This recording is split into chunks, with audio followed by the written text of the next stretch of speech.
ফিতনা ঘটবে, তার মধ্যে একটা ভয়ঙ্কর ফিতনা হলো দলাদলির ফিতনা। মানুষ দলাদলি করবে, যে দল করে সে সেই দলকেই উত্তম মনে করবে। ইরবাজ ইবনে সারিয়া রাদিয়াল্লাহু আনহু তিনি বলেন, ওয়াদানা রাসূলুল্লাহ সাল্লাল্লাহু আলাইহি ওয়াসাল্লাম মাওয়াইদাতান ওয়াজিলাত মিনহাল কুলুব ওয়া যারাফাত মিনহাল উয়ুন ফাকুলনা ইয়া রাসূলুল্লাহ কান্নাহা মাওয়াইদাতু মুআদ্দাইন ফাআউসিনা। আল্লাহর নবী সাল্লাল্লাহু আলাইহি সাল্লামের সাহাবী ইরবাজ বিন সারিয়া রাদিয়াল্লাহু আনহু তিনি বলেন যে একদিন আল্লাহর নবী আমাদের মধ্যে বের হয়ে আসলেন, এরপরে তিনি এমন আলোচনা করলেন, আলোচনা করার কারণে আমরা ভয় পেয়ে গেলাম আর আমাদের চোখ দিয়ে পানি পড়তে লাগলো। আমরা ভয় পেয়ে গেলাম, আমাদের চোখ দিয়ে পানি পড়তে লাগলো, আমাদের অন্তর বিগলিত হয়ে গেল, আমাদের অন্তর বিগলিত হয়ে গেল, আমাদের চোখ দিয়ে পানি পড়তে লাগলো। এত তিনি কথা বললেন। তো এই হাদিস দ্বারা আমাদের দেশের এক শ্রেণীর লোকেরা বলে যে এই তো সুরের দলিল। কিসের দলিল? সুরের দলিল। কেন? ওই যে আল্লাহর নবী এমন ভাষণ দিলেন, তাদের শ্রোতাদের অন্তর ভয় পেয়ে গেল, বিগলিত হলো, চক্ষু দিয়ে পানি পড়ল। এই জন্য আমি বলি, হাদিস নিজের মতো বোঝার চেষ্টা করিয়েন না। হাদিসকে হাদিসের ভাষায় বোঝেন, সালাফদের নীতিতে বোঝেন। সালাফরা বলতেন এই হাদিস ইঙ্গিত দেয় যে আল্লাহর নবী আর বেশি দিন বাঁচবে না। বলেন তো এই হাদিস কি ইঙ্গিত দেয়? আল্লাহর নবী আর বেশি দিন বাঁচবেন না। কোন সাহাবী যদি শোনে আল্লাহর নবী আর বেশি দিন বাঁচবেন না, কাঁদবেন না হাসবেন? কেন? পরের কথাই ওই সাহাবীদের প্রশ্নই তার জবাব। আল্লাহর নবী, জি মনে হচ্ছে এটা শেষ উপদেশ, আপনি হয় আর বেশি দিন বাঁচবেন না, এটা মনে হয় শেষ উপদেশ, তাহলে আমাদের নসিহত করেন, তাহলে আমাদের ওসিয়ত করেন। তখন মুহাম্মদ সাল্লাল্লাহু আলাইহি সাল্লাম বললেন, ও সিকুম বিতাকওয়াল্লাহ, আমি তোমাদেরকে আল্লাহকে ভয় করার উপদেশ দিচ্ছি। কাকে ভয় করার উপদেশ? আল্লাহকে। কেন এই কথা বললেন? তিনি তো অন্য কথা বলতে পারতেন, তিনি অন্য কথা বলতে পারতেন, অন্য আমলের কথা বলতে পারতেন, কিন্তু তিনি তা না করে আল্লাহকে ভয় করার কথা বললেন। কারণ জানে একটা মানুষ যদি আল্লাহকে ভয় করে তাহলে তার দ্বারা জুলুম হতে পারে না, সে সুদ খেতে পারে না, সে ঘুষ খেতে পারে না, সে নিষাদার দ্রব্য পান করতে পারে না, আরো যত পাপ আছে এগুলো করতে পারে না। কেন? সে আল্লাহকে ভয় করে। তাই আল্লাহর নবী বললেন আল্লাহকে ভয় করো।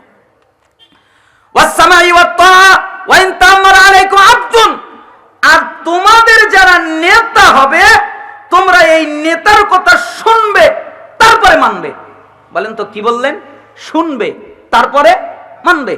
আর আমাদের দেশে হয় উল্টা, নেতা বলে এই ওকে ধর, ঠিক তাই দৌড় দেয়, ওকে একবারে ফাতা ফাতা করে ফেলে। নেতা বলে ওই বাড়ি ধর, তাই করে। আমির বলে ওকে ধর, তাই করে। তার আমির, তার নেতা তাকে যা বলে সে তাই করে। অথচ রাসূল সাল্লাল্লাহু আলাইহি সাল্লাম উল্টা বললেন, তিনি বললেন আগে শুনবে, নেতার কথা আগে শুনবে, আমিরের কথা আগে শুনবে, শাসকের কথা আগে শুনবে, হুজুরের কথা আগে শুনবে, মুফতির কথা আগে শুনবে, প্রত্যেকের কথা আগে শুনবে। যদি দেখো কথা ঠিক তারপরে মানবে, যদি দেখো কথা ব্যাঠিক তাহলে মানার আর দরকার নাই।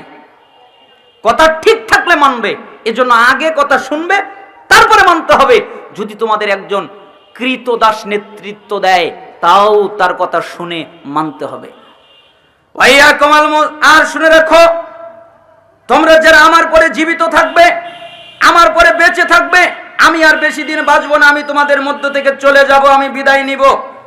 তোমরা যারা আমার পরে বেঁচে থাকবে তারা দেখতে পাবে অনেক মতভেদ, একজনের সাথে আর একজনের কোনো মিল নেই, একজনের সাথে আর একজনের মতভেদ হয়ে গেছে, দলাদলি করেছে, তাদের ঐক্য নেই, ঐক্য জোট নেই, তারা বিভক্ত হয়ে গেছে। ওই সময়ে তোমাদের কর্তব্য হলো আমার সুন্নাত আর আমার খোলাফায়ে রাশেদিনের সুন্নাতকে শক্ত করে আঁকড়ে ধরবে। আদ্দু আলাইহা বিন নওয়াজিজ, মারির দাঁত দিয়ে কামড়ে শক্ত করে আমলের মাধ্যমে সুন্নাহকে বাঁচিয়ে রাখবে, বাস্তবায়ন করবে। তোমরা মনে রাখো ইখতিলাফ ঘটবে, আর ইখতিলাফের সময় আমার সুন্নাতের দিকে আসতে হবে। কার সুন্নাতের দিকে? রাসূলের। যখন দেখবেন এই হুজুর এক কথা বলে, ওই হুজুর এক কথা বলে, এর কথা একরকম, ওর কথা আরেক রকম, তখন কার দিকে ফিরে যেতে হবে? মুহাম্মদ সাল্লাল্লাহু আলাইহি সাল্লামের দিকে এবং তার খোলাফায়ে রাশিদিনের দিকে। তার মানে ইখতিলাফ এটা কিয়ামতের পূর্বের একটা ফিতনা, ভয়ঙ্কর একটা ফিতনা, এটা ঘটবে। হাদিসটা আবু দাউদের 4607, তিরমিজি 2676, ইবনে মাজার 43, ইবনে হিব্বানের 5 এবং আরো রয়েছে সহিহ তারগিব ওয়াত তারহিবের 37 নম্বর হাদিস, হাদিসের মান সহিহ। আমি আপনাকে বোঝাতে চাচ্ছিলাম কিয়ামতের পূর্বে ইখতিলাফ ঘটবে, কিয়ামতের পূর্বে দলাদলি ঘটবে, ফিতনা ঘটবে। অতএব আপনারা দলাদলি থেকে মুক্ত থাকার চেষ্টা করেন। আল্লাহ সুবহানাহু ওয়া তাআলা আমাদেরকে তৌফিক দান করুন। কিয়ামতের পূর্বে আর একটা ফিতনা ঘটবে, মানুষ মুমিন কিন্তু কাফের হয়ে যাবে, মুমিন মানুষ আছে কিন্তু কাফের হয়ে যাবে। বাদির বিল আমালি ফিতানান কাকিতাইল লাইলিল মুসলিম ইসবিহুর রাজুলু মুমিনা ওয়া ইউমসি কাফিরা ওয়া ইসবিহু মুমিনা ওয়া ইউমসি কাফিরা ওয়া ইউমসি মুমিনা ওয়া ইসবিহু কাফিরা। শোনো, অচিরেই ঘন আঁধার রাতের মতো, অন্ধকারের মতো ফিতনা তোমাদের মধ্যে আসবে। তোমরা ওই অন্ধকারের ফিতনা আসার আগেই তোমরা আল্লাহ সুবহানাহু ওয়া তাআলার আমল করে, দ্রুত আমল করার মাধ্যমে তোমরা প্রস্তুতি গ্রহণ করো। কেন? ওই সময় সকালে যে থাকবে মুমিন ও সন্ধ্যায় হবে কাফের, আর সন্ধ্যায় যে থাকবে মুমিন ও সকালে হবে কাফের। কেন? সে দিনকে দুনিয়া দিয়ে বিক্রি করে দেবে। দিনকে কি দিয়ে বিক্রি করে দেবে? দুনিয়া। সে দুনিয়া নিয়ে নিবে আর দিনকে নষ্ট করে দিবে। তার দিনের দরকার নেই, তার দিনের প্রয়োজন নেই, তার প্রয়োজনটা হলো দুনিয়া। 5383 নম্বর হাদিস মিশকাতুল মাসাবিতে এসেছে। তার মানে তার দুনিয়াটার প্রয়োজন, দিনের প্রয়োজন নয়। উল্টে যাবে, সে দিন দিয়ে দুনিয়াকে কিনে নিবে। আর সকালে থাকবে মুমিন, সন্ধ্যায় হবে কাফের, সন্ধ্যায় থাকবে মুমিন, সকালে হবে কাফের। তো কিয়ামতের পূর্বে একটা ভয়ঙ্কর ফিতনা, মানুষ কাফের হয়ে যাবে ঈমানদার থাকার পরে, ঈমানদার কাফের হয়ে যাবে। কিয়ামতের পূর্বে আরো অনেকগুলো ভয়ঙ্কর ফিতনার কথা এসেছে। সময়ের ব্যবধানের কারণে আমি আপনাদের এদিকে আর যেতে চাচ্ছি না। কয়েকটা জরুরি পর্যায়ের নসিহত আপনাদেরকে করা জরুরি মনে করেছিলাম, তাই আপনাদেরকে করা জরুরি মনে করছি। আজকের আলোচনার প্রথম উপদেশ নসিহত, প্রথম হাদিস, আবু হুরায়রা রাদিয়াল্লাহু আনহু তিনি বলেন, রাসূল সাল্লাল্লাহু আলাইহি ওয়াসাল্লাম বলেছেন, হাদিসের জগতে যত হাদিস আছে এরকম হাদিস দ্বিতীয়টা নেই। কেন নেই?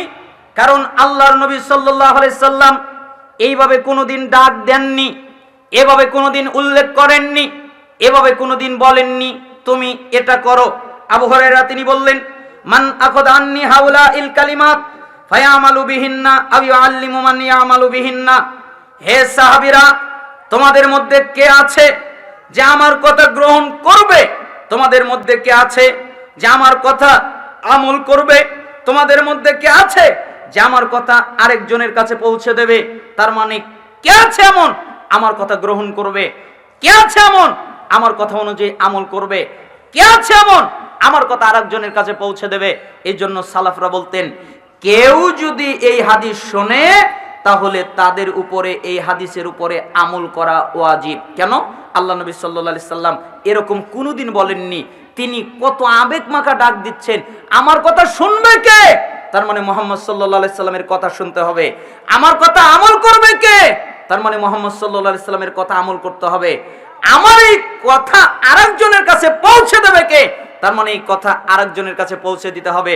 ফাকুলতু আনা ইয়া রাসূলুল্লাহ, আবু হুরায়রা রাদিয়াল্লাহু আনহু তিনি বললেন, আল্লাহর নবী আমি আছি তো, আপনি যা বলবেন আমি তা গ্রহণ করব, আপনি যা বলবেন আমি তা আমল করব, আপনি যা বলবেন আমি তা আরেকজনের কাছে পৌঁছে দেব, আপনি বলেন। তখন মুহাম্মদ সাল্লাল্লাহু আলাইহি সাল্লাম ফাখাযা বিয়াদি ফাআদ্দা খামসান, আবু হুরায়রার হাত ধরলেন, এরপরে গুনে গুনে 5টা কথা বললেন। তিনি বললেন, আবু হুরায়রা জি, যদি তুমি 5টা কাজ করতে পারো তাহলে আল্লাহ তোমাকে 5টা পুরস্কার দেবে। কয়টা কাজ? 5টা কাজ। পুরস্কার দেবে কয়টা? 5টা। 5টা কাজ করতে পারলে আল্লাহ তোমাকে 5টা পুরস্কার দেবে। 1, ইত্তাকিল মাহারিমা তাকুন আবাদান নাস। তুমি কি চাও আল্লাহ আমাকে ওলি বানিয়ে দিক? তুমি কি চাও আমি আল্লাহর ইবাদত গুজার বান্দা হই, আমি আল্লাহর ওলি হই, আমি আল্লাহর বন্ধু হই, আমি আল্লাহর প্রিয় ব্যক্তি হই? এটা কি তুমি চাও? আচ্ছা, আপনারা কি মনে করেন, চান না? চান না? আল্লাহর ওলি হই, এটা কি চান? ঠিক একই কথা বললেন, তোমরা কি চাও যে আল্লাহ আমাকে আল্লাহর ওলি বানিয়ে দিক? তোমাদের আল্লাহর ওলি বানিয়ে দিক? আবু হুরায়রা বললেন, জি, আমরা তো চাই। তখন মুহাম্মদ সাল্লাল্লাহু আলাইহি সাল্লাম বললেন, শোনো, তাহলে আল্লাহ যা হারাম করেছেন, যেটা হারাম, এটা নিষিদ্ধ, তোমরা ওই হারামের কাছে যাবে না, তোমরা হারাম করবে না, আল্লাহর নাফরমানি করবে না, গুনার কাজ করবে না, তাহলে আল্লাহ বিনিময়ে তোমাদেরকে ওলি বানিয়ে দিবেন। ওলি হতে গেলে কি ত্যাগ করতে হবে? হারাম। আর আমাদের দেশে ওলি হতে গেলে মাজারে যেতে হয়, তাই না? ও মাজারে গিয়ে কি কি করে? মাজারে গিয়ে সন্তান চায়, মাজারে গিয়ে মান্নত করে, মাজারে গিয়ে সেজদা করে, মাজারে গিয়ে মাথা নত করে, আরো কত কিছু করে। অথচ আমি যেগুলো বললাম এর একটা যদি কেউ করে, সঙ্গে সঙ্গে ও কাফের হয়ে যাবে, আর ইসলামে থাকার জায়গা নেই। ও যদি মাজারে গিয়ে কিছু চায়, ও কাফের। ও যদি সন্তান চায়, ও কাফের। ও যদি সেজদা দেয়, ও কাফের। ও যদি মাজারে মাথা নত করে, তও কাফের। ওর ইসলাম থাকবে না, ওর দিন থাকবে না। আর মানুষ নাকি ওলি হতে মাজারে যাওয়া লাগে, পীরের কাছে যাওয়া লাগে। আল্লাহর নবী এজন্য ব্যতিক্রম কথা বললেন, তোমরা কি আল্লাহর ওলি হতে চাও? তাহলে হারাম ত্যাগ করো, বিনিময়ে আল্লাহ তোমাদের ওলি বানিয়ে দিবেন। আরদা বিমা কসামাল্লাহু লাকা তাকুন আগনান নাস। 2, তোমার তাকদিরে খুশি থাকো, তোমার ভাগ্যে খুশি থাকো। তুমি কি চাও আল্লাহ আমাকে ধনী বানিয়ে দিক, আল্লাহ আমাকে বড়লোক বানিয়ে দিক? এটা কি তুমি চাও? যদি চাও আল্লাহ আমাকে ধনী বানাক, আল্লাহ আমাকে বড়লোক বানাক, তাহলে তোমার তাকদিরে যা আছে তুমি তার উপরে খুশি থাকবে, বিনিময়ে আল্লাহ তোমাকে ধনী বানিয়ে দিবে। কেন? আরেকটি হাদিসে এসেছে, ইবাদত করলে ধনী হওয়া যায়। আবু হুরায়রা রাদিয়াল্লাহু আনহু তিনি বলেন, রাসূল সাল্লাল্লাহু আলাইহি ওয়াসাল্লাম বলেছেন যে আল্লাহ তাআলা বলেন, ইবনা আদম, হে আদম সন্তান, তাফাররাক লি ইবাদাতি আমলা সাদরাকা গিনান ওয়াসুদ্দা ফাকরাক। তোমরা আমার ইবাদত করো, আমার বন্দেগী করো, আমার দাসত্ব করো। আমাকে বেশিক্ষণ কষ্ট দিয়েন না, আমার মুখ ব্যথা, গলা ব্যথা, কণ্ঠ ব্যথা, এজন্য আপনাদের ইঙ্গিত দিলাম। রাসূল সাল্লাল্লাহু আলাইহি সাল্লাম বললেন যে আল্লাহ তাআলা বলেছেন, ইবনা আদম, হে আদম সন্তান, তোমরা আমার ইবাদত করো, আমার দাসত্ব করো, আমার বন্দেগী করো, আমার আনুগত্য করো, তাহলে আমি তোমাদের অন্তরটাকে ধনী বানিয়ে দিব। তোমাদের অন্তর গরীব, তো আমি তোমাদের অন্তরকে ধনী বানাবো, আর তোমাদের যত দরিদ্রতার রাস্তা আছে আমি আল্লাহ সব বন্ধ করে দিব। যত রাস্তা থাকতে পারে, যেই রাস্তা দিয়ে দরিদ্রতা আসে, ওই রাস্তা দিয়ে দরিদ্রতা আছে, ওই রাস্তা দিয়ে দরিদ্রতা আছে, আমি আল্লাহ বন্ধ করে দিব। ওয়াইল্লাম তাফআল মালাতু সাদরাকা শুগলান ওয়ালা ওয়াসুদ্দা ফাকরাক। আর যদি আমার ইবাদত না করো, আমার দাসত্ব না করো, আমার বন্দেগী না করো, তাহলে আমি তোমাদের অন্তরে পেরেশানি দিয়ে যুক্ত করে দিব। কত পেরেশানি নিতে পারো নেও, কত অস্থিরতা নিতে পারো নেও, আমি খালি পেরেশানি দিব, আমি খালি অস্থিরতা দিব। তোমাদের অন্তরে কোনো শান্তি দিব না, খালি পেরেশানি দিব আর অস্থিরতা দিব। আর যত তোমাদের দরিদ্রতার দরজা আছে আমি আল্লাহ সবগুলো খুলে দিব। খালি দরিদ্রই হবে, আমি দরিদ্রতার দরজা বন্ধ করব না, দরিদ্রতার দরজা খুলে দেব। কেন? আমার ইবাদত করনি তাই। আমার বাস্তব জীবনের একটা কাহিনী মাঝে মধ্যে বলি। আপনাদের এলাকায় এসেছি, হয়তো অনেকে জানেন, আবার বলছি। এই হাদিসটা আমার জীবনের সাথে ফিট করা। এই হাদিস আমি যেদিন পড়েছি ওই দিন আমার ভাগ্য পরিবর্তন হয়ে গেছে। কিভাবে? এটাও আমার ভাগ্যে লেখা ছিল যে আমি চাকরি করতাম, হানাফি থেকে সৈয়াকেদায় আসলাম, তা আমাকে কেউ চাকরি দেয় না। আমি যেখানে চাকরি নিতে যাই আমাকে বলে, তুমি তো কেবল আকীদা গ্রহণ করলে, তাই না? জি। তো তোমার তো আকীদা এখনো পরিষ্কার ক্লিয়ার হয় নাই, তোমাকে চাকরি দেওয়া যাবে না। এই জন্য বড় বড় প্রতিষ্ঠান আর হয় না। আর হানাফিরা তো দিবেই না, ওরা তো ধরে আরো পিটবে, তাই না? যে আমাদের আকীদা তুই ত্যাগ করে আবার আমাদের কাছে চাকরি করবি। তো কি করা যায়? কোনো পরিস্থিতি নেই, অবস্থা এত জটিল কঠিন। একটা যুবক ভাই আমাকে একটা মসজিদে নিয়ে গেল। এরপরে আমি ওই মসজিদে খুতবা দিলাম। তো তাদের পছন্দ হলো, ওই 4-5 জন, এরকম 5-6-7 জন হবে খুতবায় জুমার দিন। আমি তাদের মধ্যে খুতবা দিলাম, তাদের পছন্দ হলো, তো আমাকে বললো আচ্ছা ঠিক আছে আপনাকে চাকরি দিব, কিন্তু আমরা তো বেশি বেতন দিতে পারবো না, আমরা সহিহ আকীদার নতুন মানুষ, মসজিদটা সহিহ আকীদার নতুন হয়েছে, নতুন আহলে হাদিস আমরা হইছি, তা আমাদের তো অত টাকা পয়সা নেই, আপনাকে 3000 টাকা বেতন দিব, আপনি কি থাকবেন? তখন আমি বললাম আচ্ছা ঠিক আছে থাকবো। 3000 টাকার বেতনে কিছু হয় না, না স্ত্রীর মুখের চাহিদা পূরণ করতে পারি, না সন্তানদের মুখের চাহিদা পূরণ করতে পারি, কোনোটাই হয় না। আমরা একবেলা খাই আর একবেলা না খেয়ে থাকি, এরকম অবস্থা ঘটে যায়। কিন্তু যেদিন এই হাদিসটা বললাম, ওই দিন আমাদের জীবনটা পাল্টে গেল, ওই দিন আমাদের জীবনটা পরিবর্তন হয়ে গেল।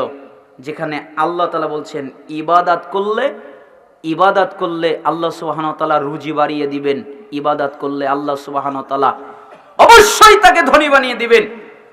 একদিন আমার বাচ্চা অনেক কান্নাকাটি করছিল, দুধ আনার দুধ নেই। আমি এই হাদিসটা পড়লাম, পরের দিন সকালবেলা মসজিদে গেলাম, বাচ্চা কান্না করছে ঘরে, 2 রাকাত সালাত আদায় করলাম, আল্লাহকে বললাম আল্লাহ আমার 200 টাকার প্রয়োজন। এরপরে বাইরে আসলাম, একটা লোক আসলো, আমি তাকে কোনোদিন দেখিনি, এত সুন্দর চেহারাওয়ালা, আমাকে সালাম করলো, মুসাফা করলো, চলে গেল।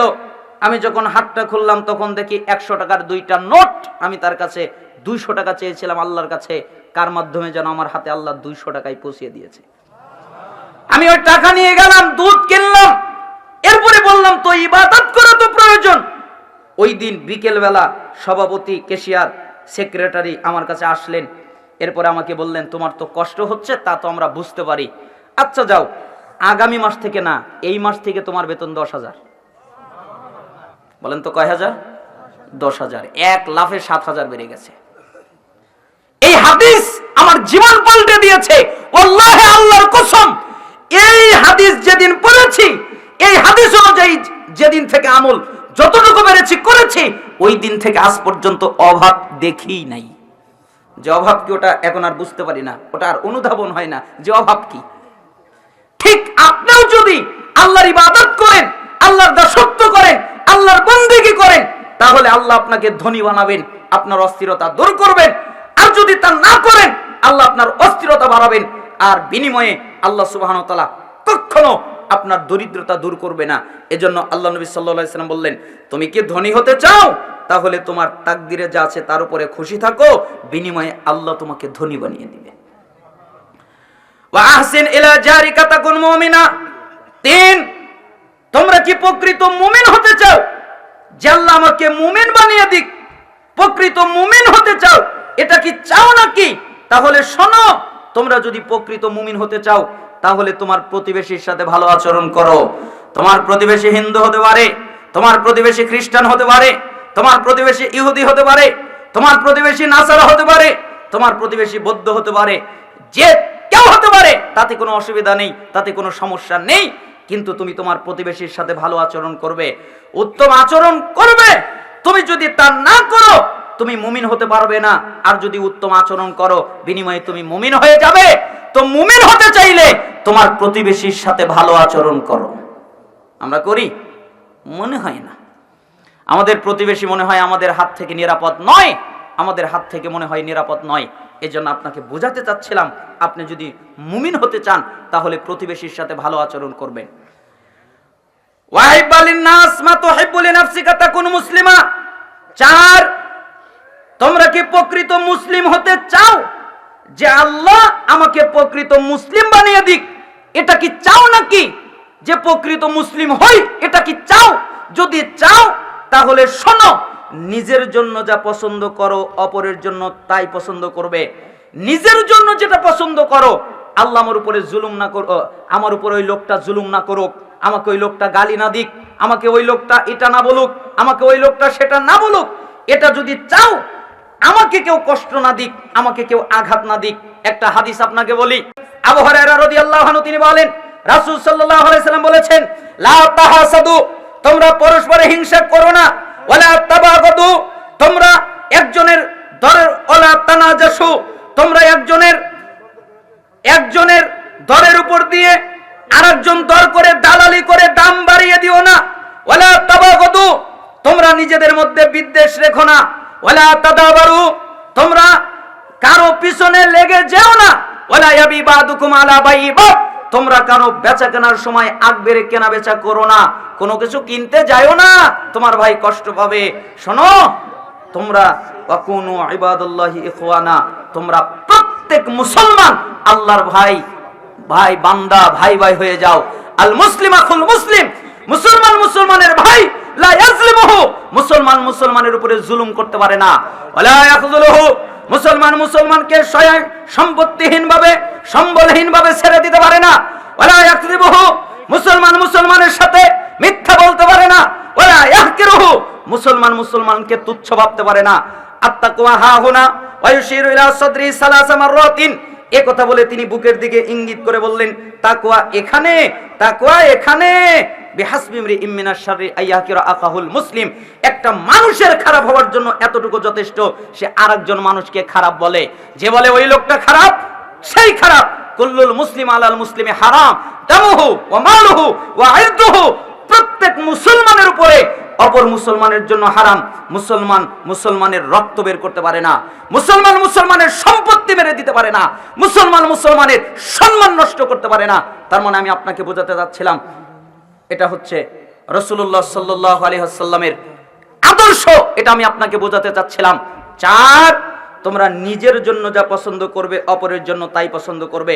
ওয়ালা তুকসিরিদ দাহিক ফাইন্না কাসরাতাদ দাহিক তুমিতুল কলব, অতিরিক্ত হাসবা না, বেশি হাসবা না। কেন?